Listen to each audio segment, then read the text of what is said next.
آداب سامعین کرام، میں ہوں آپ کا میزبان شہپر شریف، اور آج ہم ایک ایسی فکری اور جذباتی سفر پر نکلنے والے ہیں جو ہمیں 20ویں صدی کے اس دور میں لے جائے گا جہاں دنیا بدل رہی تھی، سوچ بدل رہی تھی اور مرثیہ بھی۔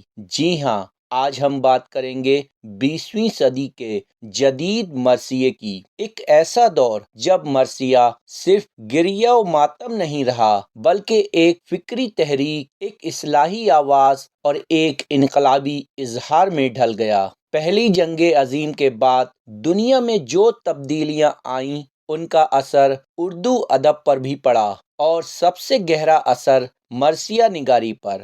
مذہب کے جامد تصورات پیچھے ہٹنے لگے اور انسان، اس کے شعور اور اس کے تجربات مرکز گفتگو بننے لگے۔ اب مرثیے میں صرف روایتی اشکوں کا بیان نہ تھا، بلکہ ایک نئی فکری روشنی جھلکتی تھی۔ اس تحریک کی قیادت کی جوش ملیح آبادی نے۔ سن 1918 میں ان کا مرثیہ آواز حق شائع ہوا، جسے جدید مرثیے کا آغاز مانا جاتا ہے۔ جوش نے امام حسین کو مظلوم نہیں، بلکہ انقلاب کے علمبردار، صبر و عزم کے پیکر اور انسانی خودداری کی معراج کے طور پر پیش کیا۔ سنیے اس بند کو۔ اے قوم، پھر وہی تباہی کا ہے زمانہ، اسلام ہے پھر تیر حوادث کا نشانہ، کیوں چپ ہے اسی شان سے پھر چھیڑ ترانہ، تاریخ میں رہ جائے گا مردوں کا زمانہ، مٹتے ہوئے اسلام کا پھر نام جلی ہو، لازم ہے کہ ہر فرد حسین ابن علی ہو۔ اس کے بعد آیا ان کا دوسرا مرثیہ، حسین اور انقلاب، جس میں امام حسین انسانیت کے پیغمبر اور نئے دین کے پیغمبر کے طور پر ابھر کر سامنے آتے ہیں۔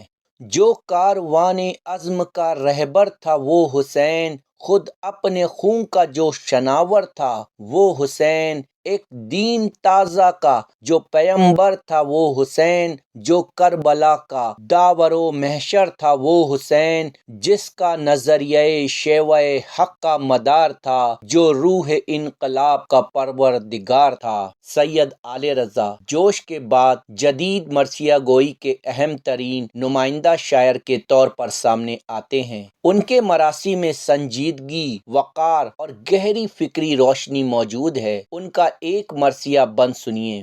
ہمیں ہو اپنے ہی مجلس فروز کام سے کام، نصیب فکر رہے ذکر اثر ساز امام، کھلیں شریعت و انسانیت کے وہ اقدام، لکھا ہو جن پہ مقرر حسین اور اسلام، نئے طریقوں سے تشریح واقعات کریں، جو اب زمانہ سمجھتا ہے ہم وہ بات کریں۔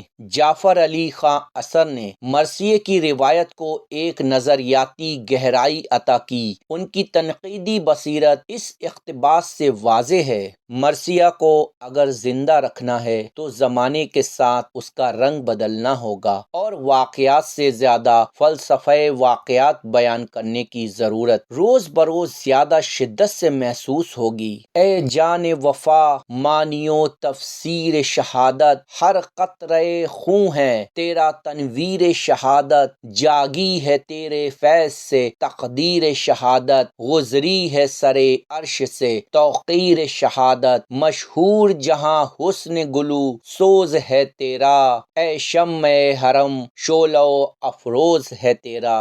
جمیل مظہری کا مرثیہ پیمان وفا ایک نیا تجربہ تھا۔ سیاسی بصیرت، شعور اور اخلاقی آگہی نے ان کے مرثی کو عام مذہبی بیانیے سے الگ شناخت دی۔ پروفیسر کاظمی کے الفاظ میں، پیمان وفا غالباً پہلا مرثیہ ہے جس میں کسی خیر کے بجائے کسی شر کی تشریح کی گئی ہے۔ شمیم کرہانی کے مرثیے روایتی نہ تھے، وہ مرثیہ صرف واقعہ کربلا تک محدود نہ رکھتے بلکہ گاندھی، مولانا آزاد، نہرو جیسے شخصیات پر بھی مرثیے کہتے۔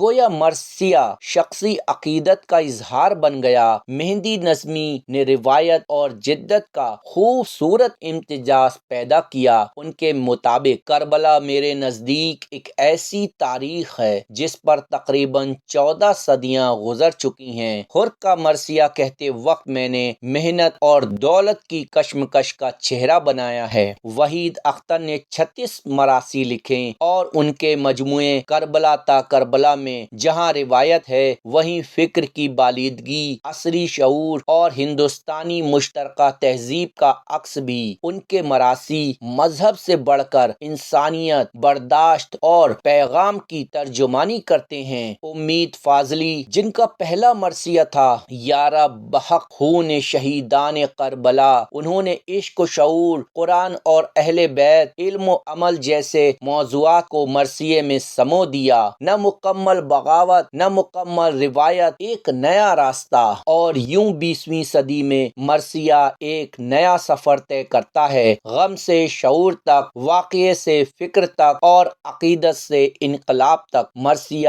ایک آواز بن گیا، زمانے سے مکالمہ کرتا ہوا، دلوں کو جگاتا ہوا اور شعور کو جلا بخشتا ہوا۔ تو آئیے ہم بھی سنیں، سمجھیں اور سوچیں، کیونکہ ہر دور میں، ہر لمحے میں امام حسین کی آواز حق گونجتی ہے۔ میں تھا آپ کا میزبان شہپر شریف، جلد لوٹوں گا ایک نئے عنوان کے ساتھ۔